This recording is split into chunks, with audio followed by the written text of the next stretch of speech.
नमस्कार। आप सभी का स्वागत है। श्रीमद् भगवत गीता द्वितीय अध्याय सांख्य योग।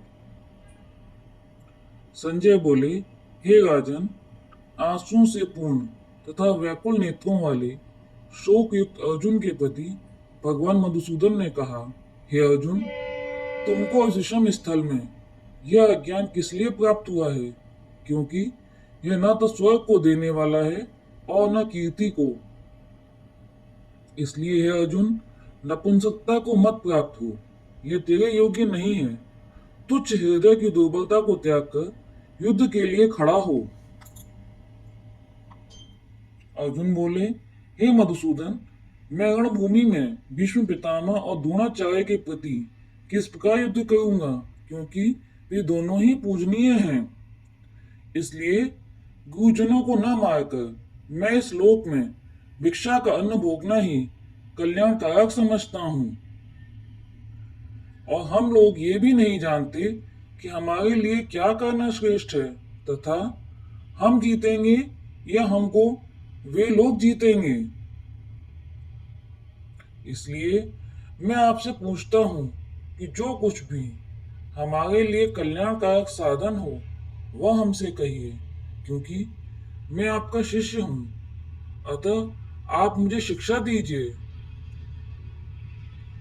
संजय बोले, हे राजन, निद्रा को जीतने वाले अर्जुन अंतर्यामी श्री कृष्ण से युद्ध नहीं करूंगा ऐसा कहकर चुप हो गए। भगवान श्री कृष्ण ने दोनों सेनाओं के बीच में उस शोक युक्त अर्जुन से हंसते हुए कहा, हे अर्जुन, तू न शोक करने योग्यों के लिए शोक करता है और पंडितों के से वचनों को कहता है, परंतु पंडित जन जिनके प्राण चले गए हैं उनके लिए और जिनके प्राण नहीं गए हैं उनके लिए भी शोक नहीं करते, क्योंकि आत्मा तो अमर है। वास्तव में न तो ऐसा ही है कि मैं किसी काल में नहीं था या तू नहीं था, अथवा ये राजा लोग नहीं थे, और न ऐसा ही है कि इसके आगे हम सब नहीं रहेंगे। श्री कृष्ण कहते हैं, जैसे जीवात्मा की इस देह में कुमार, युवा और वृद्धावस्था होती है, वैसे ही अन्य शरीर की प्राप्ति भी होती है।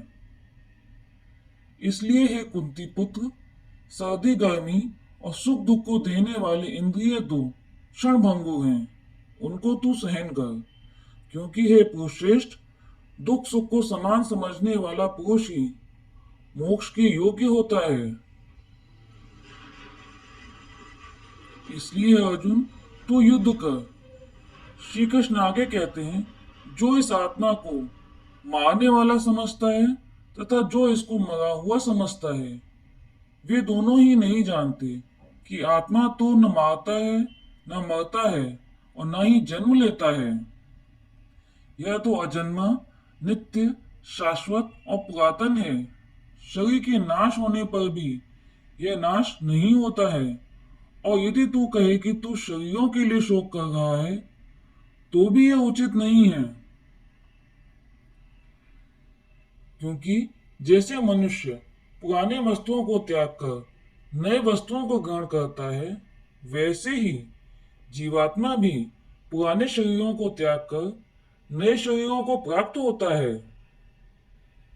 हे अर्जुन, इस आत्मा को शस्त्र काट नहीं सकते, अग्नि जला नहीं सकती, जल गीला नहीं कर सकता, वायु सुखा नहीं सकती, क्योंकि यह आत्मा तो अछेद्य है। इसलिए तुझे शोक करना उचित नहीं है। श्री कृष्ण आगे कहते हैं कि यदि तो इसको सदा जन्म लेने वाला और सदा मारने वाला माने, तो भी है अर्जुन, इस प्रकार शोक करना उचित नहीं है, क्योंकि जन्म लेने वाले की मृत्यु और मरने वाले का जन्म निश्चित है।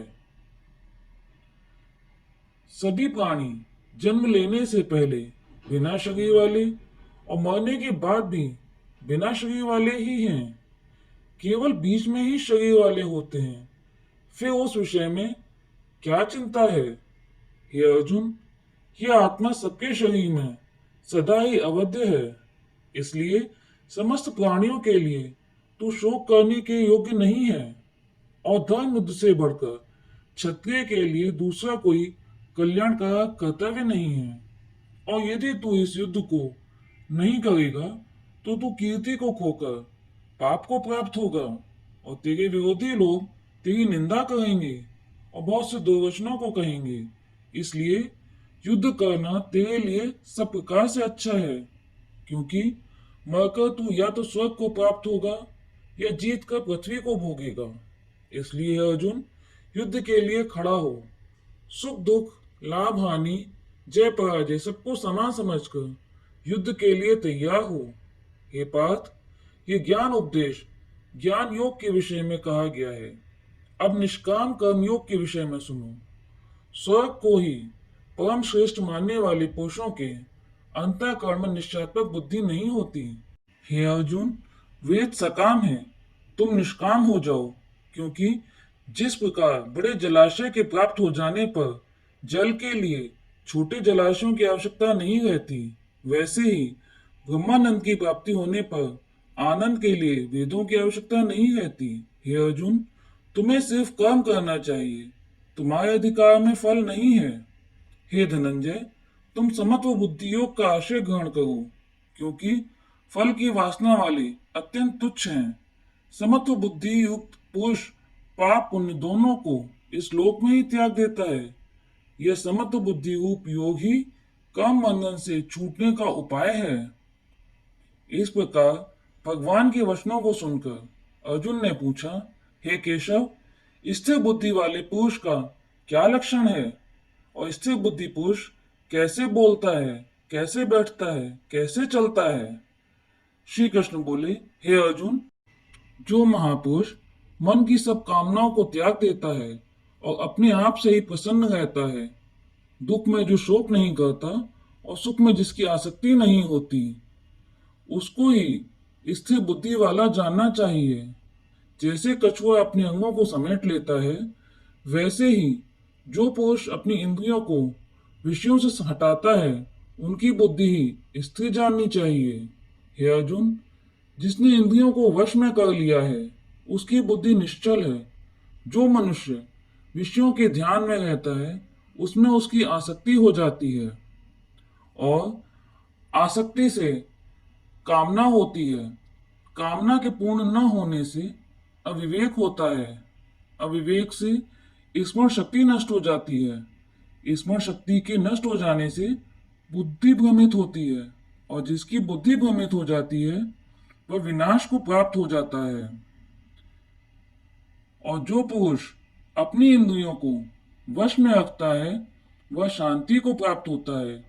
शांति मिलने पर सब दुखों का नाश होता है।